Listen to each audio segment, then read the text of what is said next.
अब जब इन्फ्लेशन 6% है और आप 2-3% कमा रहे हो, तो आपके पैसे की डीम्ड वैल्यू हर साल कम हो रही है। उदाहरण लेते हैं, आपके पास 100 रुपए पड़े थे, आपके 1 साल बाद वो 103 हो गए, पर इन्फ्लेशन की जो है, इन्फ्लेशन के हिसाब से वो 106 होने चाहिए थे। तो आपका 3 रुपए बढ़ने के बावजूद भी 3 रुपए का नुकसान हो गया।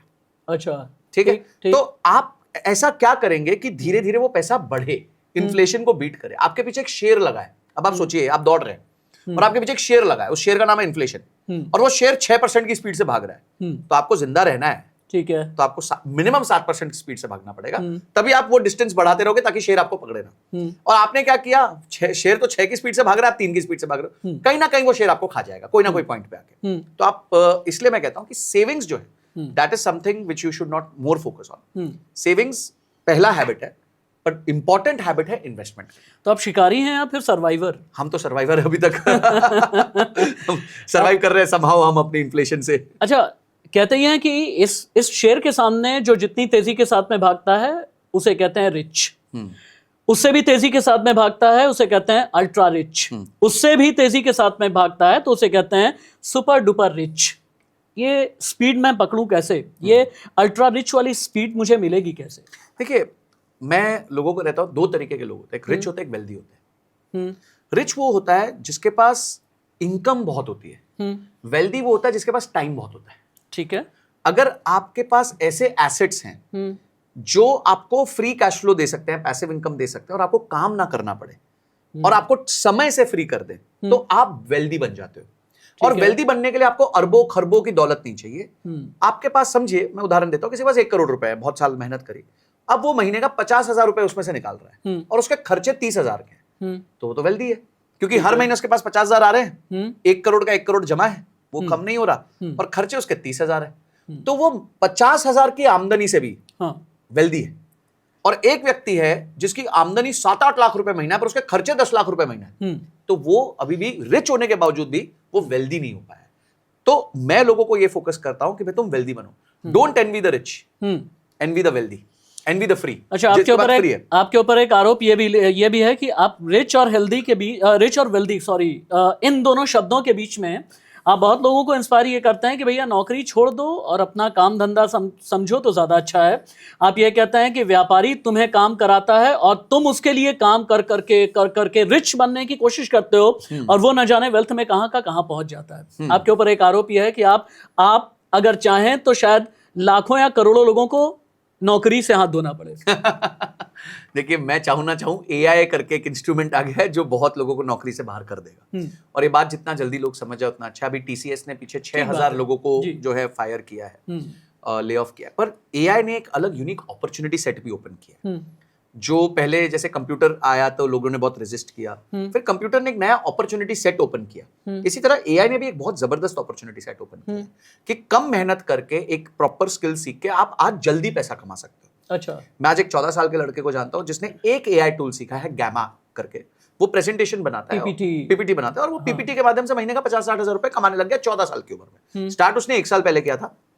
1 साल के अंदर उसने मेहनत कर करके, सीख के, कुछ क्लाइंट्स बना के, कुछ इंस्टाग्राम यूज करके, कहीं ना कहीं से जमा करके, मेहनत करके अपना एक आज 50-60 हजार रुपए महीने का उसने एक इनकम बना लिया 14 साल के बच्चे। तो अपॉर्चुनिटी सेट भी ओपन हुआ है। तो आप एक बात समझिए कि अगर आप नौकरी करते हैं तो आप नौकरी कीजिए, मेरे को नौकरी से प्रॉब्लम नहीं है, पर आप जिंदगी भर उस हाईवे पे मत रहिए। ठीक है, आप अपना एग्जिट प्लान कीजिए। आप जब कोई भी हाईवे पकड़ते हैं तो कहीं ना कहीं तो एग्जिट करते हैं ना, जिंदगी भर थोड़ी हाईवे पे चलते रहेंगे। ठीक बात है। तो ये जो नौकरी का हाईवे है, उसका कहीं ना कहीं एग्जिट जरूर पकड़िए। जल्दी पकड़ सकते हो जल्दी पकड़ लीजिए, थोड़ा आगे पकड़ सकते हो आगे पकड़ लीजिए, पर डिसाइड करिए कि मुझे एक दिन इस हाईवे से एग्जिट लेना ही लेना है। अगर आप ये नहीं सोचेंगे ना, तो जिस दिन समय ने तय किया ना आपको एग्जिट लेना पड़ेगा, तो आपके पास कुछ बचेगा नहीं दोस्त।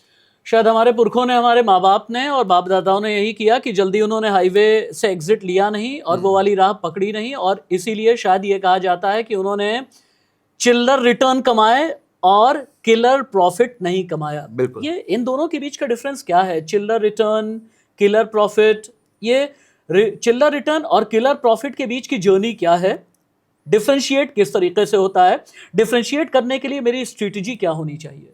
देखिए, चिल्लर रिटर्न और किलर प्रॉफिट, इसको ऐसे समझते हैं कि हमें लाइफ में ना हर चीज में एफडी रिटर्न्स चाहिए। ठीक है, हमें चाहिए हमारी नौकरी है वो हर साल 7-8% से बढ़ती रहे। ठीक है, ठीक है। हमें चाहिए कि हमें हमारे पास अगर हमने पैसे रख दिए कहीं पे तो वो हर साल 6-7-8% से बढ़ते रहे। तो ये होता है चिल्लर रिटर्न। मतलब आप अपने ऊपर ही विश्वास नहीं करना चाहते, किसी और पे तो छोड़िए, आपको इतना विश्वास नहीं है कि मैं अगर खाली बैठ जाऊंगा 6 महीने 3 महीने तो मैं कुछ ऐसा जनरेट कर सकता हूं कि ये 7-8% साल का नहीं, शायद हो सकता है 70-80% या हो सकता है 7-8 गुना भी ग्रो कर जाऊं। ठीक। तो हमारा जो माइंड है ना वो चिल्लर इकट्ठे करने में ही बड़ा रहता है। मैं अगेन कह रहा हूं, इसमें कोई गलत बात नहीं है, पर ये आपका जिंदगी भर का प्लान नहीं हो सकता। आपको कहीं ना कहीं मल्टीपल सोर्सेज ऑफ इनकम बनाने पड़ेंगे। वॉरेन बफेट भी एक बात कहते हैं कि if you have only one source of income you are only one step away from poverty. अगर आपके पास सिर्फ एक सोर्स ऑफ इनकम है तो एक ही कदम दूर हो भाई, जिस दिन नौकरी गई उस दिन आप पॉवर्टी में आ जाओगे। अभी पीछे एक किस्सा हुआ बड़ा मजेदार। एक व्यक्ति है 17 साल एक कंपनी में काम कर रहे थे, एक नया ज्वाइनी आया, उसको बता रहे देख लॉयल्टी, मैं 17 साल से इस कंपनी में काम कर रहा हूं, ठीक है। अगले दिन दोनों को मेमो आ गया, दोनों को फायर कर दिया गया। अब क्या वैनिटी रह गई है। देखिए ऑर्गेनाइजेशंस प्रॉफिट्स फर्स्ट अप्रोच पे चलती है, उनका आपके साथ कोई इमोशन नहीं है। आप कोई पेड़ नहीं हो कि आपकी जड़ें वहां पे मजबूत हो गई हैं, फंसे हुए हो आप उसमें, आपको कभी काटेंगे नहीं। आप सिर्फ हैंड्स एंड लेग्स हो, कभी भी कट सकते हो। अगर आप अपनी सेल्फ ग्रोथ पे फोकस नहीं कर रहे, अपनी लर्निंग पे फोकस नहीं कर रहे, अपनी इमरजेंसी फंड नहीं क्रिएट कर रहे, अपने आप को प्रोटेक्ट नहीं कर रहे, गलती आपकी है, ठीक है। अगर वो कहते हैं ना कि घर के बाहर लिखा है कि यहाँ पे एक कहते हैं डॉग है और बिवेयर ऑफ डॉग, और आप अंदर जाते हो और कुत्ता आपको काट लेता है, तो गलती कुत्ते की नहीं आपकी है। एक बात याद रखिएगा, इस पॉडकास्ट के एंड में हम दोनों आपसे कुछ सवाल करने वाले हैं कि आपकी मेजर लर्निंग्स क्या हैं, आपने पॉडकास्ट से क्या सीखा और आपने रेजोल्यूशंस क्या क्या लिए हैं। यानी आप ये कहना चाहते हैं कि अगर आप नौकरी कर रहे हैं तो अपनी स्किल्स को डेवलप करें, पहला। दूसरा, आप ये कहना चाहते हैं कि टेक्नोलॉजी के साथ बढ़ते रहें। तीसरा, आपने अभी तक ये कहा कि एआई को पीछे बिल्कुल ना छोड़ें।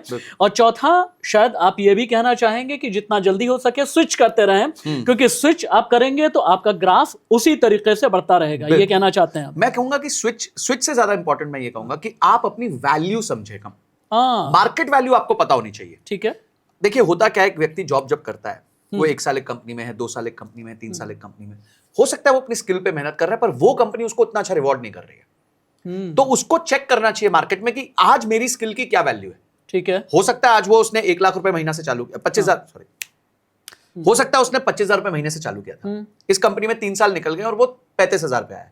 हो सकता है मार्केट में कोई आदमी बैठे बोले यार ये स्किल का मैं 1 लाख रुपए देने को तैयार हूं। अगर आप अपने इस कुएं से बाहर ही नहीं निकलोगे, एक बार देखोगे भी नहीं कि मार्केट मुझे क्या देना चाहती है, तो गलती आपकी है, क्योंकि आप इवैल्यूएट नहीं कर रहे हो। अगर वो 1 लाख देने को तैयार है तो आप यहां बोल सकते हो ना, मैं नहीं कह रहा छोड़ दो, मैं कह रहा बोल तो सकते हो ना भाई वो 1 लाख दे रहा है, चलो आप 80,000 दे दो, 90,000 दे दो, तो आपका जो है ना पूरा ट्रांसफॉर्मेशन हो जाता है। मैं बता रहा हूं भारत में लोगों को मांगना सीखना पड़ेगा।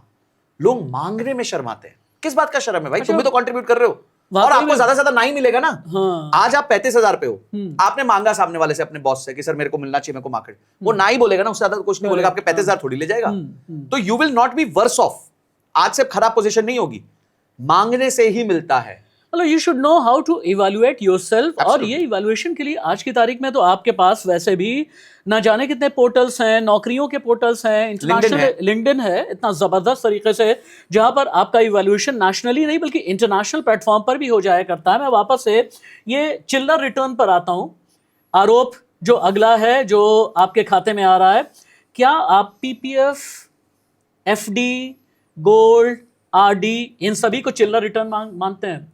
अगर ये चिल्लर रिटर्न है तो इसी चिल्लर रिटर्न से मेरे पापा ने मुझे पढ़ाया, इसी चिल्लर रिटर्न से मेरी परवरिश हुई, इसी चिल्लर रिटर्न के जरिए मेरे पापा ने घर बनाया। वो बात अलग है कि बिल्कुल बुजुर्ग हो गए तब जाकर के उन्होंने एक घर तैयार किया। यानी आप ये कहना चाहते हैं, आप पर आरोप यह है कि आप ये कहना चाहते हैं कि मेरे बाप दादा ने सही वक्त पे सही डिसीजन नहीं लिए, चिल्लर रिटर्न में ही फंसे रह गए, ऐसा? देखिए मैं इसका आंसर देता हूं। 15-20 साल पहले तक इंडिया में चाइनीज रेस्टोरेंट नहीं थे, आज है। अच्छा, अगर थे भी तो एक ही चीज जानते थे हम, चाउमीन। ठीक है। मैं कहता हूं 20 30 शायद 25 साल पहले तक नहीं थे, ठीक है। तो अब एक आदमी को अगर घर से बाहर खाना खाना है तो उसके पास क्या ऑप्शन था? नॉर्थ इंडियन खाना। जाओ जी, वही चावल, पनीर, दाल, रोटी, सब्जी, माखनी, ये सब 4 चीजें मिल जाएंगी। जब आपके पास चाइनीज आया, फिर इटालियन आया, तब आपने पिज्जा खाना सीख लिया, आपने चाइनीज खाना सीख लिया, मंचूरियन खाना सीख लिया, तो आपने अलग अलग चीजें सीखी। हमारे फादर के टाइम पे, ग्रैंडफादर के टाइम पे क्या ऑप्शंस थे? जमीन, सोना, एफडी, पीपीएफ और गवर्नमेंट की स्कीम्स। और नींबू पानी रेस्टोरेंट में वर्जिन मोहितो नहीं था। वर्जिन मोहितो नहीं था, अच्छी अच्छी ड्रिंक्स नहीं थी, ठीक है, जिस तरह के भी हो, हम तो वैसे पीते नहीं है, बट जो भी अवेलेबल हो उस टाइम पे यही अवेलेबल था। सो उस टाइम पे ना ऑप्शंस कम थे। अच्छा। उस टाइम पे ट्रांसपेरेंसी नहीं थी चीजों में। उस टाइम पे आपको पता नहीं चलता था, स्टॉक के प्राइसेस आपको न्यूज़पेपर में देखने पड़ते थे। आज आप स्टॉक का प्राइस हर सेकंड देख सकते हो, दुनिया में कहीं बैठे हो वहां से देख सकते हो। तो आज के जमाने में आपके पास विकल्प ज्यादा है जी। तो जब आपके पास विकल्प ज्यादा है तो आपको सिर्फ वही नहीं टिके रहना चाहिए। अब क्या ये इंस्ट्रूमेंट्स खराब है? मैं आपको सारे इंस्ट्रूमेंट्स बता देता हूं क्यों करने चाहिए। आप पीपीएफ करिए, बिल्कुल करिए। क्यों करिए? अगर आपको लगता है कि आप में इतनी क्षमता नहीं है कि आप 15 साल एक इन्वेस्टमेंट को करके भूल जाएं। समझिए, अगर आपने म्यूचुअल फंड में डाल दिया, किसी चीज में डाल दिया और आपका मन ललसा रहा है कि यार मैं अपना पैसा निकाल लूं, तो आप में हिम्मत नहीं है एज एन इन्वेस्टर 15 साल रुकने की, तो आप पीपीएफ में डाल दीजिए, क्योंकि वहां फंस गए। मैं आपको सरकार ने फंसा दिया है। अच्छी बात है, बहुत अच्छी बात है। मैं तो बहुत सारे इन्वेस्टर्स को बोलता हूं कि भाई अगर आपको पल्ले नहीं पड़ रहा ना, आप अपने आप को ये मार्केट से रोज के ऊपर नीचे से जो आपको डर लग रहा है, तो आप चुपचाप पीपीएफ में डाल दो, 15 साल तो भूल जाओ। तो पीपीएफ उनको डालना चाहिए जिनको ऐसा लगता है कि वो पैसे को हैंडल नहीं कर सकते, जल्दी निकाल लेंगे। एफडी आपको बिल्कुल करनी चाहिए, इमरजेंसी फंड के लिए करनी चाहिए। अच्छा।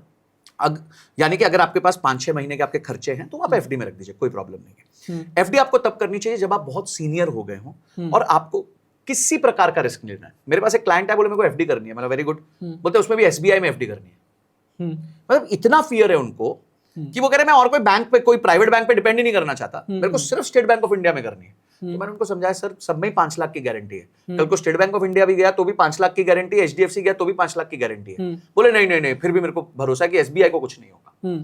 तो ये ऐसे व्यक्ति को फिर मैं नहीं बोल सकता कि आप इक्विटी में पैसा डालो, वो फिक्स। और उनको फिक्स्ड, उनके पास अच्छा पैसा था, उनको पता है मेरा, अगर उनके पास 2 करोड़ रुपए, उनको पता है भाई मेरे को अगर 0.5% भी मिल रहा है, मेरे को 1 लाख रुपए महीना मिल रहा है, मेरा खर्चा 30-40 हजार है, मैं खुश हूं। तो he was aware of that. तो आपने उस टाइम पे एफडी में डाल दिया। आरडी में पैसा कब डालना चाहिए, ये भी एक क्वेश्चन है। आरडी का मतलब होता है एफडी में एसआईपी, हर महीने आप एक एफडी बना, रिकरिंग डिपॉजिट से हम कहते हैं। वो आपको तब बनाना चाहिए जब आपका कोई ऐसा गोल है जो 1 साल में आ रहा है।